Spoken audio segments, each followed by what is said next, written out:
But yeah, anyways, y'all, I'm back with the part two. So, like I was saying, when I was in consecration with God, I asked him, like, Lord, why is these people doing stuff to me, toward and against me? This was people that I really love, was the very detriment, was very dear to my heart and stuff like that.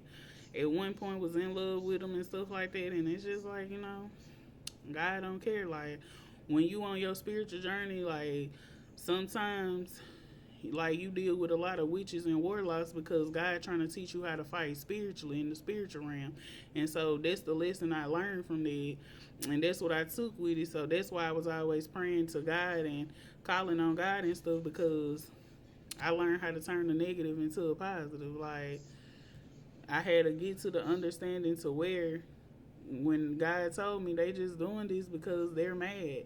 They feel like they can live your life better than you. They feel like that they can, if I gave them the same calling you have, that they can handle it better than you. And it's like, but they failed because they chose not to, they chose to stay stuck in the same patterns. They chose to stay stagnant.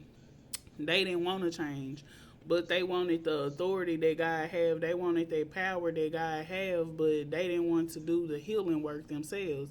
They didn't want to take the accountability. They didn't want to mend the relationships. They didn't want to hold themselves accountable for the things that they have done to you, toward and against you. And it's just like, so that's why God allow you to go on and be free, because he don't want you to turn back to those people or situationships that put you in that space where you had to take 7 years to heal from.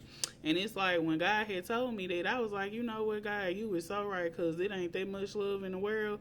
But even when these people were doing this tragic stuff toward and against me, confirmation, I still prayed for them. And I told God, I said, Lord, well, whatever they got going on, I pray that you can help them. And I pray that you can get the hate out their heart for me, because I ain't did nothing to these people. If you don't never encounter me, all you know is that I've always done helped you. I ain't never caused chaos in your life. I've been very peaceful and all that stuff, bring good things into people's life, all the things. So that's why I'm not tripping, and y'all shouldn't either. So hopefully my testimony help y'all to overcome spiritual warfare and witchcraft attacks, because just know that's like an angel fighting a demon, and a demon ain't never won against God. I'm just saying. That's why you got the people that's on the good side and the people that's on the bad side. But I pray that my testimony help y'all to encourage y'all to keep going through the spiritual warfare and to break free from spiritual warfare, because this is your season.